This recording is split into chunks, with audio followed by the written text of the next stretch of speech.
Hey there everybody, it's Eternal Snowman here with a new video, and this time it's not going to be BLT stuff, even though I've been only basically doing BLT stuff recently.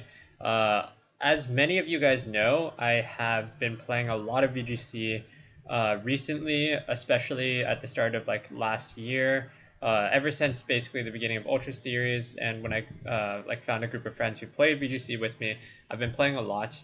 And I've been getting quite into the scene, and this year with quarantine, what they decided to do, the Pokemon Company has decided to host the Players Cup. So the Players Cup is kind of like a substitute for Worlds, where it's like an online tournament where you play through a bracket with a qualifier. And I played through. I got into the top 256 qualifier through the IC, which is the International Challenge, which basically is like a ladder format, and I qualified for the top 256 bracket. Before I begin, I want to say there's some things that I really liked about this format, and I think that were interesting. There were some things that I didn't like at all, and some things that are kind of like a mixed bag, I guess.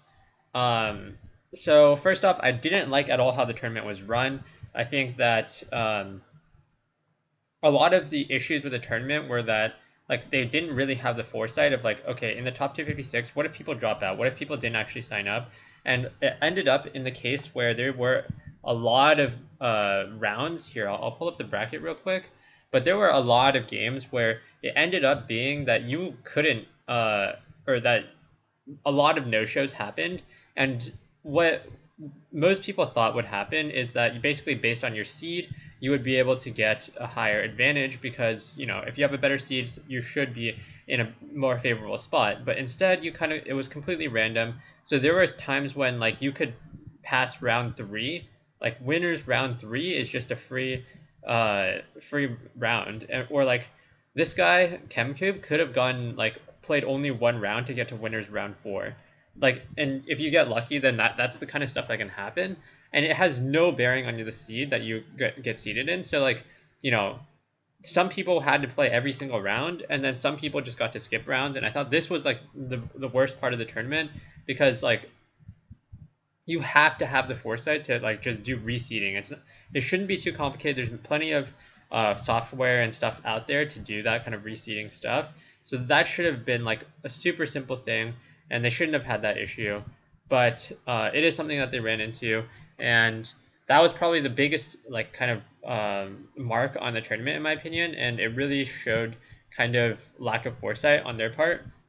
But to get off the negative train, I did like that the tournament was split up into multiple weeks, and I thought that that was like a nice way of solving like a potentially long tournament, because otherwise you would have to be playing like 12 or 15 like best of 5 series if you played like the maximum amount, or best of 3 series, sorry.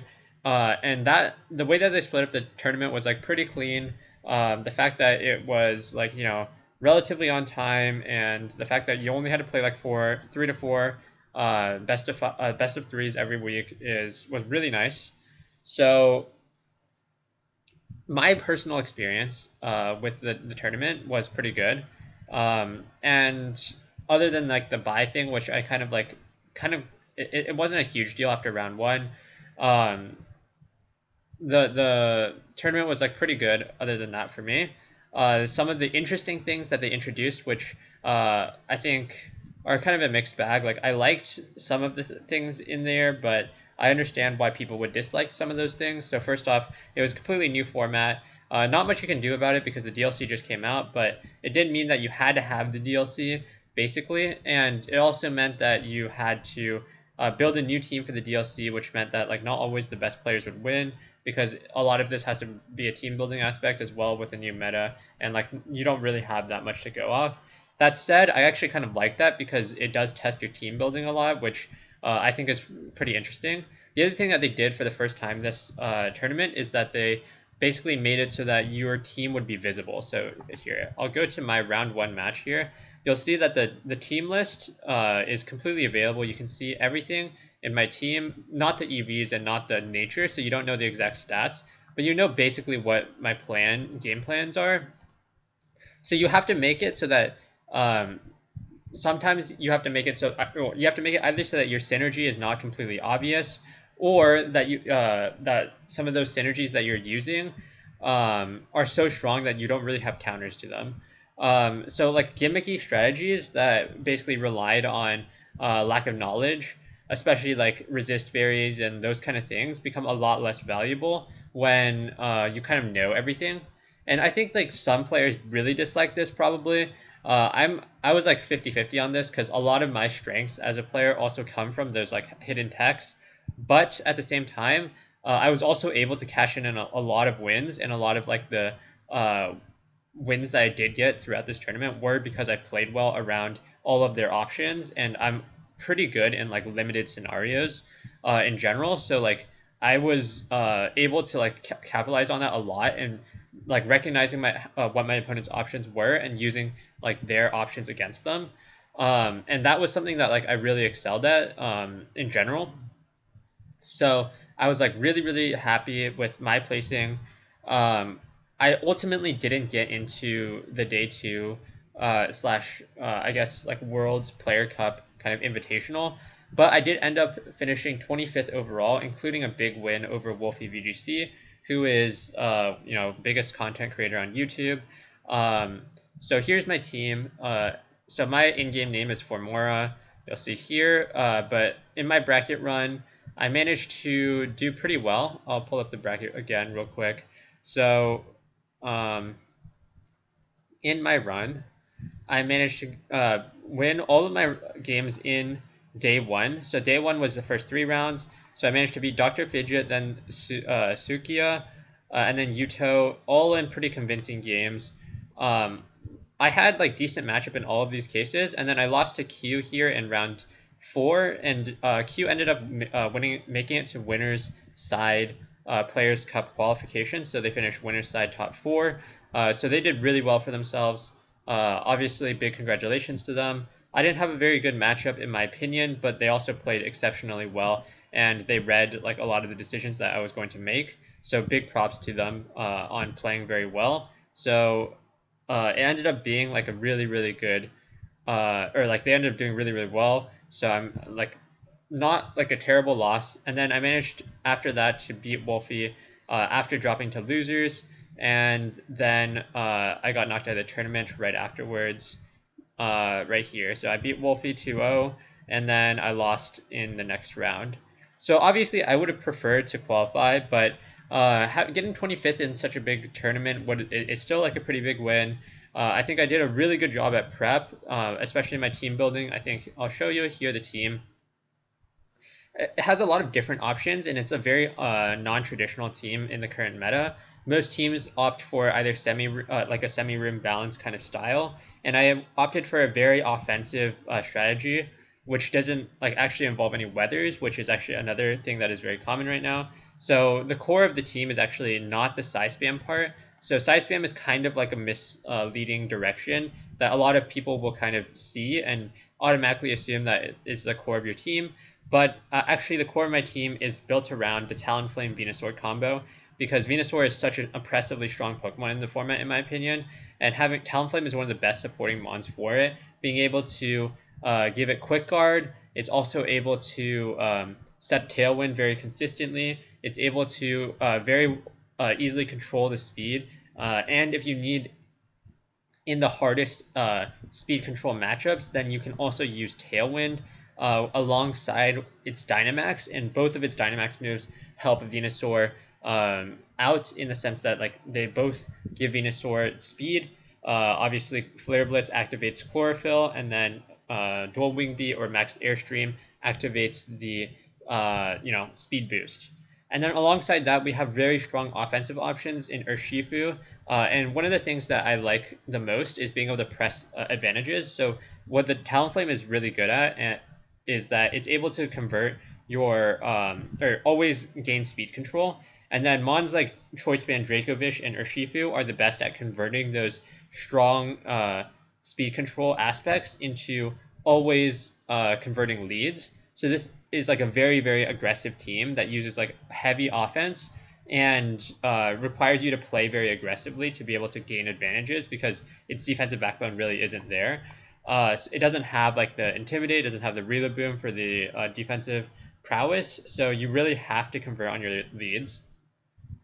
But it also does a really good job at answering the opponent's options, as like it has all of the options to punish defensive counterplay, because you have the Urshifu to punish protect, you have Dracovish for just like defensive mons, and then you have the quick guard on Talonflame to block fake out, and also Ndidi to block fake out. Then you have Trick Room and Prison on Ndidi, as well as Urshifu and Dracovish to stop Trick Room. Like Ndidi can stop the like Follow Me Trick Room mons, where Dracovish and Urshifu can really just punch through them. Urshifu being able to beat both Dusclops and Porygon, making it like one of the few ones that can actually do so, which makes like this team like a very, very strong offensive team, because like it doesn't have many defensive answers. So you really need, but like you have to play aggressively, because like if you make mistakes and you don't get the speed control, then you can very easily like let that slip away from you. So because of that, like I was really proud of my team prep. Some of the matchups I ran into ended up being a little tougher, and I think that if I had to rebuild this team, I would have to like reconsider some of the Trick Room options or Trick Room counterplay at the end, especially in these last two slots. The Alakazam and Ndidi ended up not putting in as much work as I would have liked in a lot of situations, especially Alakazam actually, because in my testing, Alakazam was actually a very integral part, having the faster Thunder Wave, and then like having the option to do some damage from that slot and not have to bring in Ndidi as well, and was very valuable in testing. But in the actual tournament, a lot of the metagame ended up being not what I like the Alakazam, where Alakazam could have shined. Like there wasn't very many defensive mons that it needed to use the speed control for. There wasn't like a lot of stuff that like I needed the Alakazam for. So I could have used a different mon in that slot. I could have utilized like a lot of these things differently, but ended up being okay. So like if I did have to kind of redraft the team, I probably would consider like trying to add more options to answer Trick Room. But as it is right now, it is still pretty good. I'll leave the team in the description if you want to try it out. I would recommend playing on Showdown first. You can also try to build this team in your game. It's actually pretty easy to obtain all of these mons. So, you know, you can get all of the mons relatively easily, and then,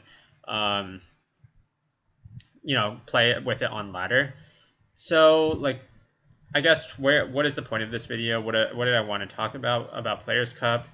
I think like VGC for me has been kind of like a breath of fresh air personally. I think like a lot of people you know has been, or like a lot of things have been going on in quarantine. I think it's like nice that VGC has been able to host an event to kind of tide over some of these people's boredom or, you know, lack of tournaments. And I think like having the new format and a lot of these new Pokemon can really invigorate a format and like really change everything about it. I think like Smogon tiers in general have been kind of a mess recently, because with so much change and so much DLC and stuff, like there hasn't been much rest. And like on the flip side, like I think because VGC is a format that generally is kind of stale because you have the same format the entire year, having the DLC actually injects a lot more life into it. There's like a lot more new stuff, and because you know that the format is going to stay the same, it's not like you can really say that like, oh, okay, well, whatever, you know, Boom is like so broken and it's just so toxic. Like you just have to find other ways around it. So you either just use it or, you know, play around it with some of the new mons. There's definitely a lot of counterplay still, even though it is probably the best mon in the format. There's like Venusaur here, there's Talonflame.